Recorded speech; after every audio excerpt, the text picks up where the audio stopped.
कल्याण के लिए जाप, सुमिरन, ध्यान, ये सीधे सीधे साधन है। लेकिन ये साधन भी तो तभी फलीभूत होंगे ना जब मन लगेगा। उससे पूर्व यह बात भी समझ लें कि कल्याण होना किसका है। कल्याण क्या है, ये कल संकेत किया था, आज भी प्रारंभ में, लोक परलोक का सुधार। लोक का सुधार, जीवन काल में परम शांति, बिना परमात्मा के नहीं, परमात्मा का आधार, वही कल्याण का सार। और परलोक में परम पद, यद्गत्वा न निवर्तन्ते तद्धाम परमम मम, परलोक की स्थिति, जीवन का कल्याण। उस कल्याण में कल्याण होना किसका है, इस बात को भी ले लें। शरीर का नहीं। शरीर का कल्याण तो 5 तत्वों का बना है, 5 तत्वों का मिलकर हो जाएगा। सिद्धांत की एक और बात समझ लें इस भाव में, जो वस्तु जहां से बनी है उसी में मिलकर उसकी पूर्ण शांति स्थिति है, उसका कल्याण है, बस। शरीर 5 तत्वों से बना है, 5 तत्वों में मिलकर इसका उद्धार तो हो गया। अंत्येष्टि क्रिया के समय तत्वों में मिलते हैं सब। अग्नि का तत्व, जल का तत्व, बाद में प्रवाह, वायु का तत्व, पृथ्वी का तत्व और आकाश का तत्व। तो अवकाश है केवल। तत्वों में शरीर का उद्धार हो उतने में ही है बस। शरीर के उद्धार के लिए अलग कुछ नहीं। आत्मा, ये 3 स्थितियां हैं। शरीर है जो दिखाई दे रहा है, आत्मा जो चला रही है। आत्मा तो नित्य मुक्त है, चेतना वो नित्य मुक्त है। नमाम कर्माणि लिम्पन्ति, मुझे कर्म लिप्त ही नहीं कर सकते।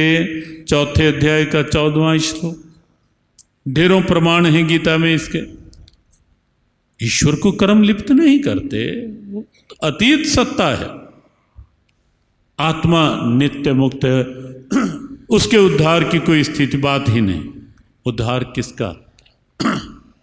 अंदर के जीव का उद्धार होना है।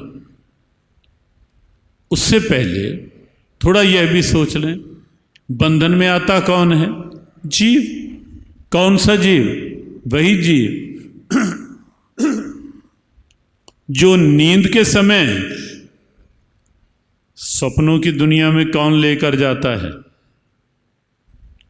शरीर जब पड़ा होता है अचेत, कौन है जो सपनों की दुनिया तैयार कर लेता है? सपने वो अंदर का जीव।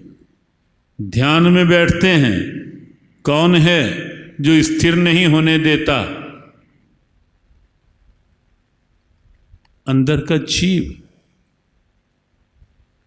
सोने लगे रात को, इधर की ऊहापोह उधेड़ बुन में उलझाए रखता है, चैन की नींद नहीं लेने देता। कौन? अंदर का जीव। शरीर छोड़कर कौन निकलता है फिर आगे चक्र में आने के लिए? शरीर तो देखो सामने ही होता है ना, जब अंतिम समय आता है सबके सामने। कौन निकलता है? अंदर का जीव। बस उसी का उद्धार होना, उसी का उद्धार होना है। और उद्धार कैसे होगा? जो जिससे बना है, जिसका है, उसी में मिलकर। जीव क्या है? ईश्वर अंश, जीव अविनाशी, चेतन अमल, सहज सुख राशि। समस्या क्या है? सो मायावश भयो गुसाई, बंध्यो कीर मरकट की नाई। तब ते जीव भयो संसारी, छूटे न बंध न हो ही सुखारी। जड़ चेतन ग्रंथि पड़ गए, यद्यपि मृषा पर छूटत कठिनाई।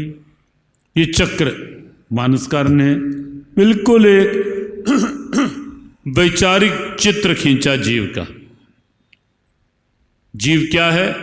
ईश्वर अंश, जीव अविनाशी। ममैवांशो जीवलोके, भगवद गीता के 15वें अध्याय का 7वां श्लोक। ममैवांशो जीवलोके जीवभूतः सनातनः।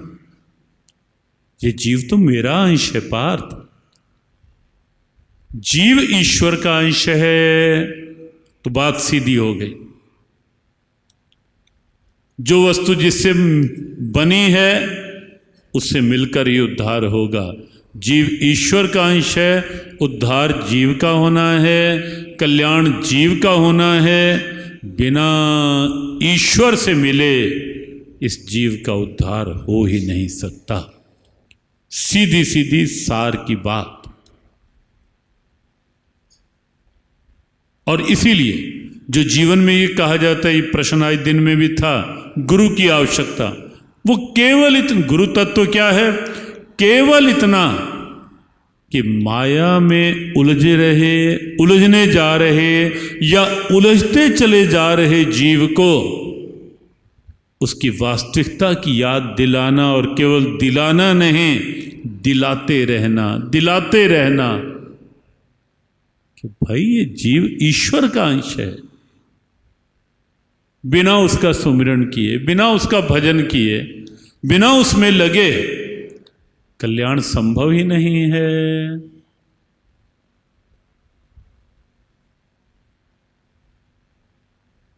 बात स्पष्ट हो गई या नहीं? कि केवल भागने की बात नहीं है, बात स्पष्ट हो गई या नहीं? कल्याण किसका होना है? जीव का। और साथ ही ये भी कि ईश्वर से ही क्यों होना है? जो वस्तु जिससे बनी है उससे मिलकर ही उसका उद्धार है। ये भी एक साइंटिफिक फैक्ट है। और उसकी गति भी उधर की होगी। तो देखो, अग्नि सूर्य का अंश है, उसे कितना भी आप उठाओ, कहीं अग्नि हो, उसे नीचे पटको, फिर भी उसकी लपटें किधर की ओर जाएंगी? सूर्य की ओर, क्योंकि सूर्य का अंश है, उसे सूर्य उन्मुखी है। पानी समुद्र का अंश है। पानी को जब भी गिराओ वो नीचे के धरातल की ओर बहने का प्रयास करेगा। और नीचे का धरातल क्या है? समुद्र तल सबसे नीचे का धरातल है। तो कहीं भी मिलेगा, समुद्र की ओर मिलना चाहेगा वो पानी, जो जिसका अंश है। शरीर तत्वों से बना, तत्वों में मिलकर इसका उद्धार। जीव परमात्मा का अंश, परमात्मा से मिलकर ही उसका उद्धार। बस विचार की बात ये कि परमात्मा से कैसे मिले और कौन मिलाए? वो है सत्संग।